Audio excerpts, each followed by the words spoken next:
How did Indonesia inspire decolonization movements around the world?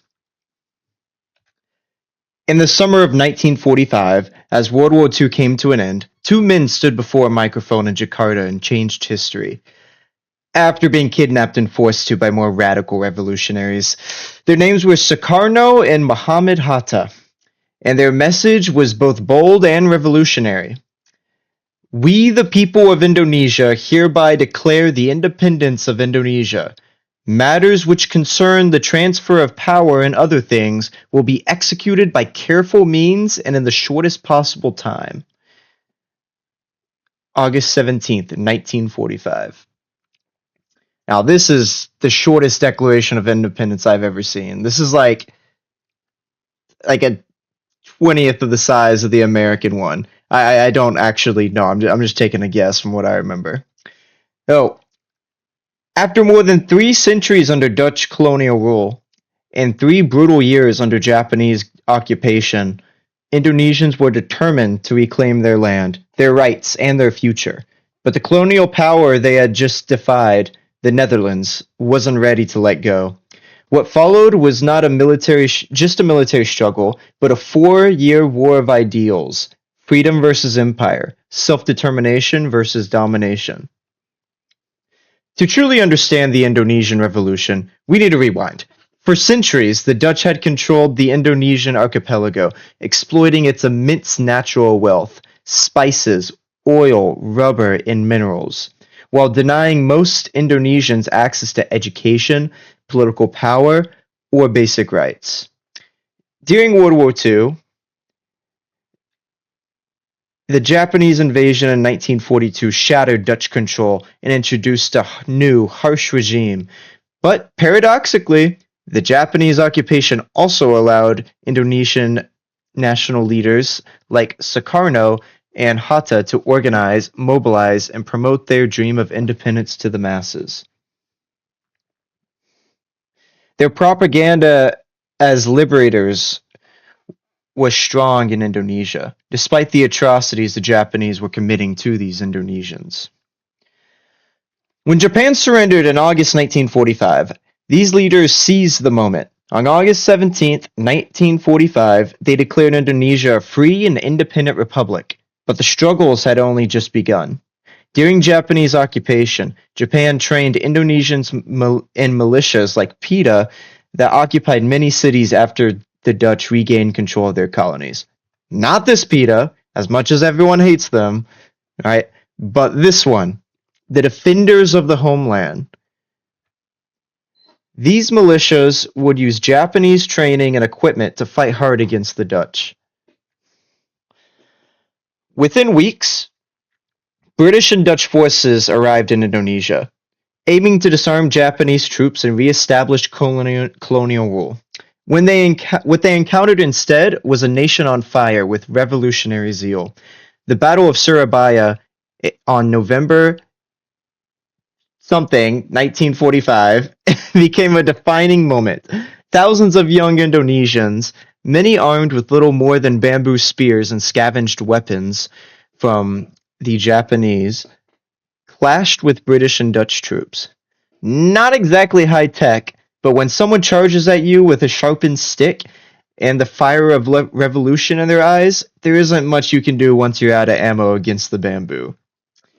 The city was devastated.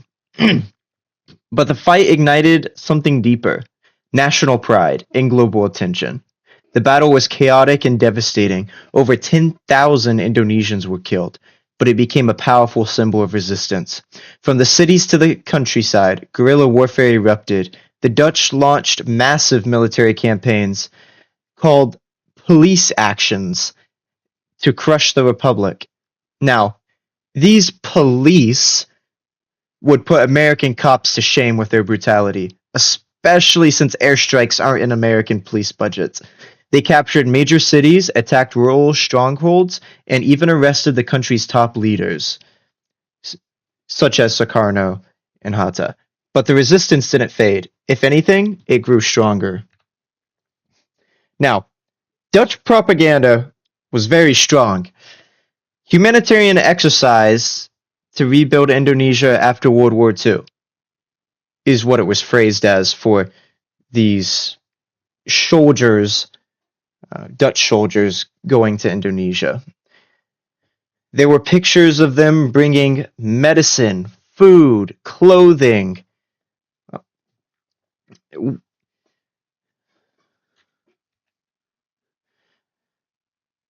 Major media studios such as Studio Multifilm and the Polygoon um, spread this propaganda.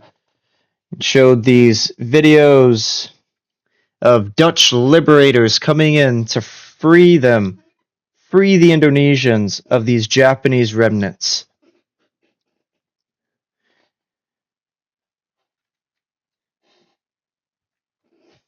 Now, this was the Netherlands Vietnam. The Linggadjati Agreement in November 1946 split Indonesia into 3 countries, but still under the Dutch crown.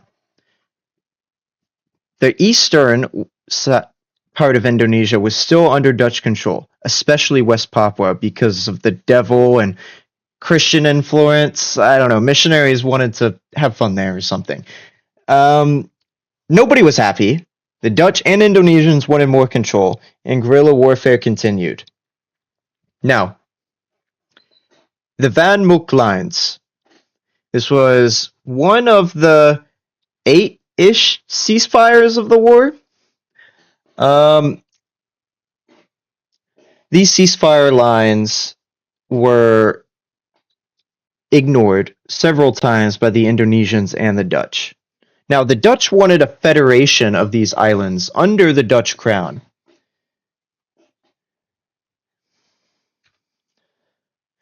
Now, Operation Crow, December 1948. The Dutch made a major gamble to win the war. They bombed Indonesian cities. They dropped paratroopers past these ceasefire lines previously shown. It was a decisive Dutch victory. 62,000 Indonesian killed, and both Indonesian leaders, Sukarno and Hatta, were captured. The Dutch had arguably won the war, but they were condemned by everyone. While Indonesians fought on the ground, they also fought a battle for international legitimacy. In the newly formed United Nations, debates raged over the conflict. Around the world, newspapers carried headlines about the war in Indonesia, sparking global outrage and sympathy. In the United States, concerns grew that continued colonial violence would drive Indonesia towards communism, which it partly had, but the Indonesians also really did not like communism and suppressed it on their own during the war. Now, this was a serious concern for the United States in the Cold War. Under mounting international pressure, including economic threats from the US, such as withholding the Marshall Plan, the Dutch were forced to negotiate. After years of fighting and international pressure, the Dutch finally realized colonialism wasn't trending anymore. In 1949, after 4 years of war, the Netherlands officially recognized Indonesia's independence. It was a monumental victory, not just for Indonesia, but for oppressed people everywhere. Now, history is written by the victors, and in this case, the victors were barefoot, underfunded, and really, really tired of being colonized by people who eat bread with sprinkles on it as a full meal. Indonesia's independence didn't just end one empire's grip. It lit a fuse under empires across Asia and Africa. The Indonesian Revolution became a case study, a model, and a rallying cry in Vietnam. Ho Chi Minh saw parallels with his own struggles against the French. In India, Jawaharlal, this gentleman here, praised the determination of the Indonesian people. In Africa, leaders like this guy in Ghana and this lad in Kenya looked to Indonesia as proof that colonial masters could be defeated. Indonesia's win challenged the assumption that only Western powers could rule, and it gave hope to countless movements that were just beginning to rise. The global impact of Indonesia's independence was most visible in 1955 at the Bandung Conference, hosted by Indonesia. The conference brought together 29 newly independent nations from Asia and Africa.